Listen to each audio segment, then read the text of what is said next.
Ini jelas prestasi yang sangat luar biasa dan bukan kaleng-kaleng kalau menurut saya.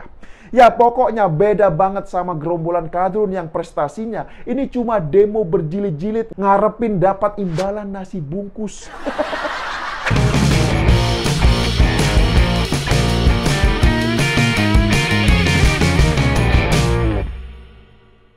Ya, jumpa lagi dengan saya, Haji Muhammad. Sejak kemarin, banyak teman-teman saya yang membahas soal kekerasan yang dilakukan terhadap Bang Ade Armando. Mulai dari Denny Siregar, Eko Kuntadi, Mas Jopre, dan teman-teman yang lainnya. Namun menurut saya, ada sosok penting yang terlupakan dari rangkaian kejadian yang menimpa AA saat aksi demo mahasiswa pada tanggal 11 April di depan gedung DPR RI. Mungkin ada yang masih belum tahu, saat begitu banyak manusia beringas yang ingin memukuli AA, ada sosok pemuda pemberani yang terus bertahan ingin melindungi AA. Bahkan pemuda ini rela mendapatkan pukulan bertubi-tubi dari kumpulan manusia beringas demi melindungi Ade Armando. Dan tahu tidak siapakah pemuda ini? Yang jelas pemuda ini bukan dari golongan kadrun. Nah, tapi baiklah, sebelum saya ulas sosok pemuda yang rela melindungi AA demi mendapatkan pukulan dari kumpulan manusia barbar itu, saya ingin mengucapkan banyak terima kasih buat yang sudah berkenan untuk mengklik dan like video ini. Terima kasih juga atas dukungannya selama ini sehingga saya dan teman-teman lainnya masih terus semangat untuk mengcounter narasi-narasi jahat yang terus disebarluaskan oleh kelompok kadrun. Nah, bicara mengenai sosok pemuda yang melindungi AA pada aksi demo 11 April kemarin itu, jujur saja saya harus angkat topi kepada pemuda tersebut. Jadi pemuda ini adalah bernama Belmondo Scorpio. Keren sekali kan namanya? Ya beda sekali lah namanya dengan kadrun yang kelihatannya ini agamis tapi kelakuannya ini bau amis. Jadi Belmondo Scorpio adalah seorang pemuda kelahiran Batam, Kepulauan Riau dan merupakan lulusan dari jurusan Hukum Universitas Sumatera Utara atau USU. Belmondo lahir pada bulan Maret 1999 dan lulus dari bangku kuliah pada tahun 2019. Nah, meskipun masih tergolong muda ya, namun Belmondo ternyata memiliki segudang prestasi. Ia ini pernah menjadi ketua OSIS ketika duduk di bangku SMK Negeri 4 Batam. Bahkan ketika masih SMP, Belmondo juga pernah mengenyam pendidikan di pesantren dan mampu menghafal 2 juz Al-Quran. Selain itu, Belmondo juga pernah diundang ke Istana Negara oleh Presiden Jokowi. Nah, tidak hanya itu, Belmondo juga pernah mendapatkan beasiswa bebas biaya kuliah dari pihak Kementerian Pendidikan dan Kebudayaan dengan total dana mencapai 100 juta rupiah. Luar biasa sekali kan prestasinya. Nah, saat masih kuliah ya, Belmondo ini juga aktif menjabat sebagai anggota BEM USU selama 2 tahun kepengurusan. Dan setelah lulus dari jurusan Hukum USU, Belmondo kemudian menjadi pengajar di Gerakan Indonesia Mengajar dan menjadi bagian dari sebuah perusahaan startup yang bernama Semut selama 2 tahun. Ini jelas prestasi yang sangat luar biasa dan bukan kaleng-kaleng kalau menurut saya. Ya pokoknya beda banget sama gerombolan kadrun yang prestasinya ini cuma demo berjilid-jilid ngarepin dapat imbalan nasi bungkus. Nah, terakhir Belmondo kemudian dipercaya sebagai konten kreator dalam Pergerakan Indonesia untuk Semua atau PIS, yang mana gerakan ini diketuai oleh Ade Armando. Jadi, kronologi pengeroyokan yang menimpa Ade Armando atau AA kemarin itu bermula saat ia bersama timnya, yakni kameramen dan 2 penulis, salah satunya yaitu Belmondo Scorpio, mendatangi lokasi aksi unjuk rasa di depan gedung DPR RI untuk melakukan peliputan.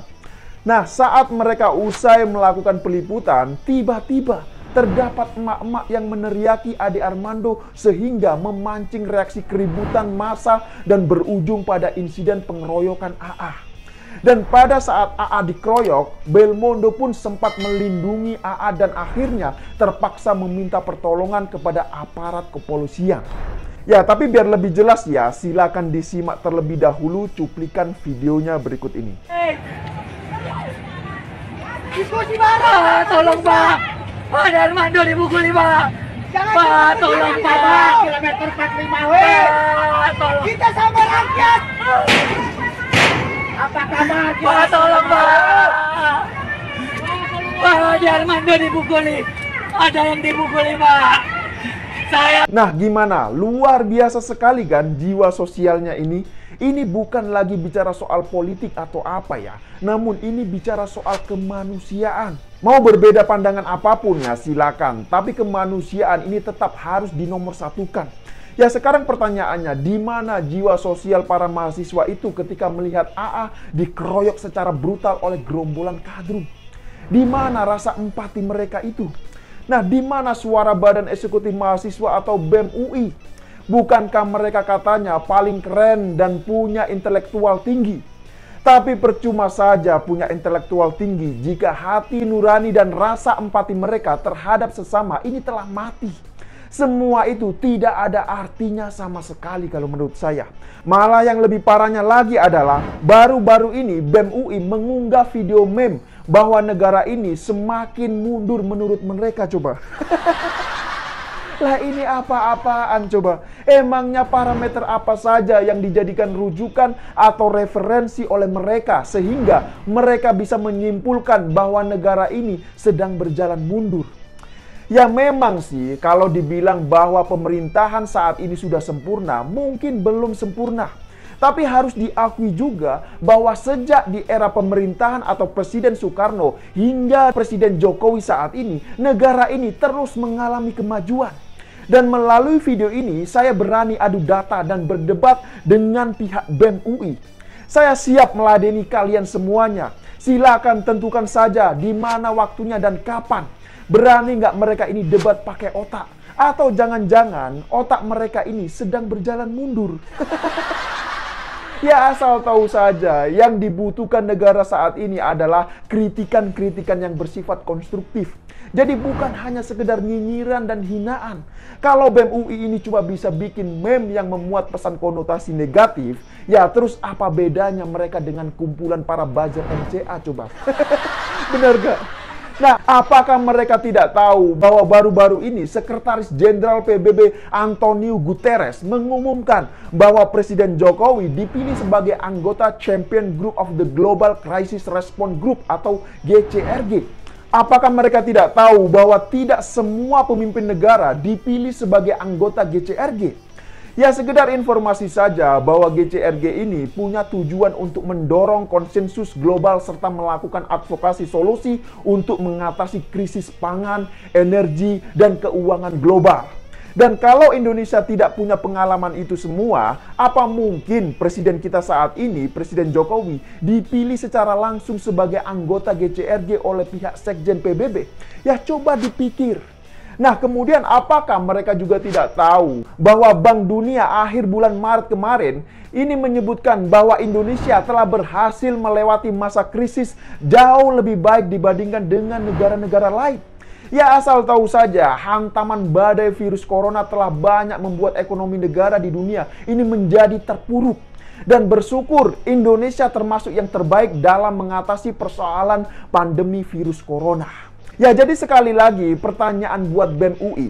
Data mana yang kalian jadikan rujukan sehingga bisa menyimpulkan bahwa negara ini sedang berjalan mundur? Coba tolong dijelaskan. Wong tingkat kemiskinan dari tahun ke tahun saja ini selalu turun. Kemudian tingkat pengangguran kalau diakumulasi juga terus mengalami penurunan. Belum lagi bicara soal kemajuan teknologi sarana transportasi publik. Misalnya kereta api. Kita tahu dulu naik kereta api masih kumuh dan tanpa AC, tanpa pendingin ruangan. Kini naik kereta api sudah mewah. Semuanya ini pakai AC dan bahkan teknologinya ini juga semakin maju. Jauh berbeda jika dibandingkan dengan 10 tahun sebelumnya. Malah sebentar lagi ya, kita juga akan memiliki kereta api cepat yang sama dengan negara-negara maju seperti Jepang, Cina, dan negara-negara lainnya. Coba dibayangkan. Jadi sekali lagi, di mana mundurnya negara ini, wahai BEM UI?